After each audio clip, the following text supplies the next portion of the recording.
Man put a camera in his room without his wife knowing it, and look what he discovered. Giovanna, what will you do from now on? Giovanna, I'll probably go to study gastronomy, since these professions are always necessary.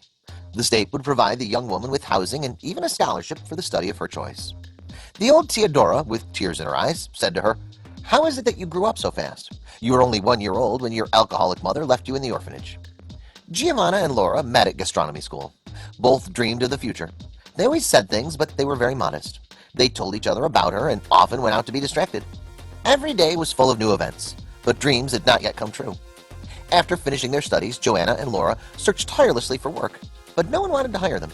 But luckily, one day they were both called by the head of a restaurant. To get there, they had to cross a neighborhood that had a bad reputation. Joanna screamed and threw a stone. The criminals were surprised by the response of the girls. They placed him up and even took him safely to their apartment. In that place, they gave him first aid. They treated the wounds in the lip, the nose, and the eye, and some other parts of the body of him. "I think it's better to call an ambulance," Joanna said. "No, do not do it," the young man commented. "I already feel better." The boy smiled. "What if there's internal bleeding?" Laura asked. "No, I'm not okay," the boy said confidently. "Rather, I appreciate what they did for me. They were very brave. If it weren't for you, I think it would have had a worse ending." "But how did you get here? We all know that walking in this area is very dangerous," Laura asked. She noticed that the boy was very well dressed and was wearing a very expensive watch. She knew that one could be worth up to 200 euros. "Well, I'm from the city center. I brought my motorcycle around here. A friend lives in that area. He must be doing maintenance on it. We stayed up very late, but he found some more problems and I had to leave him until the next day. I waited for a taxi, but it didn't pass. I could have called one, but I wanted to walk around until I found one. I never thought they could mug me. Luckily, they only took my wallet.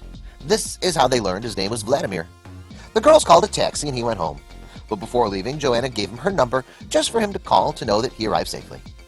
Joanna was concerned that Vladimir did not call her the night before.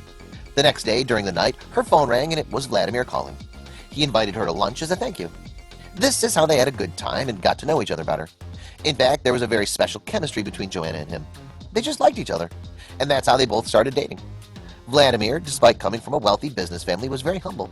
He really liked Giovanna. She was the kind of girl he would like to have, whom he searched for a long time and finally found her.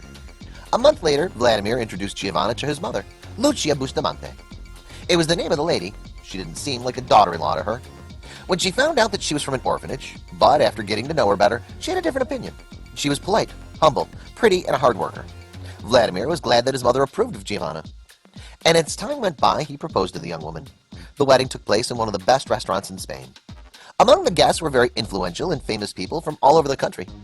Joanna felt it very strange amid all the glamour, but she took care of Vladimir's attention. He gave her strength. Suddenly, in the middle of the ceremony, a handsome boy, whom Joanna had never seen before, appeared.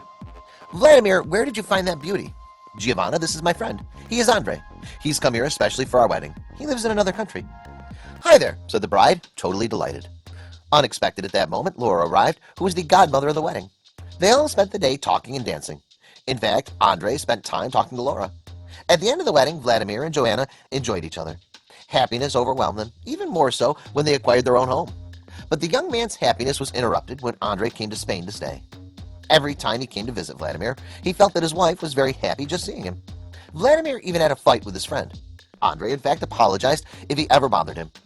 "If you know that I like beautiful and decent girls as well as Joanna, but she's your woman and she would never get me into your relationship. If she's ever bothered you, please excuse me." It seemed that things calmed down because of this. But then when Vladimir started working, he felt that something could happen in his absence. One day he had to go on a trip with his father on business and called Giovanna every day.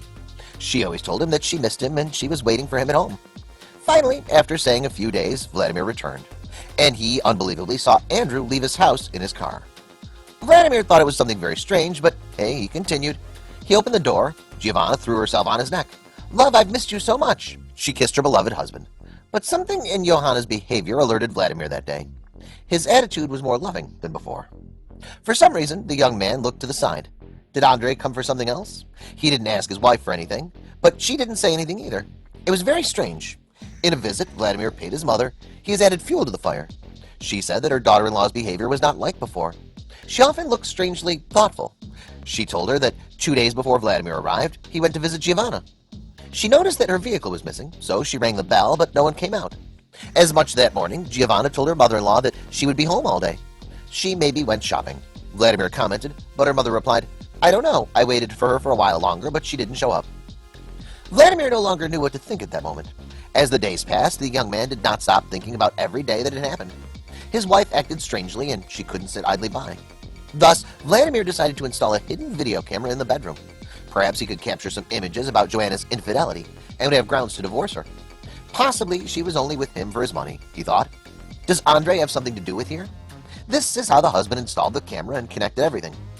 He now could observe from afar what was happening in his house. The next day, he told his wife that he was going on a trip again. Logically, it was part of the plan to get out of the house. Giovanna gave a sad sigh upon learning that. Just come back soon, dear. Yes, I'll try, Vladimir answered, a little distant. But it's his thoughts that he knew that he would make a plan to come as quickly as possible. This is how he packed up some things and said goodbye. But the man did not go to the airport, but to his mother's house.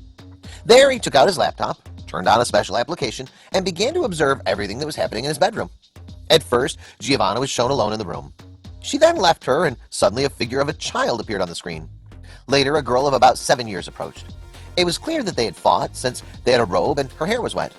Do you want to eat some hamburgers? A cheerful female voice was heard. Yes, yes, the children were very happy.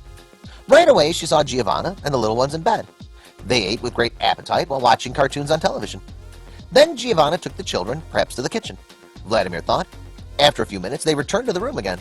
But who are these children? They couldn't possibly be children. She's only 24 years old, and the children are big. Where did you bring them from?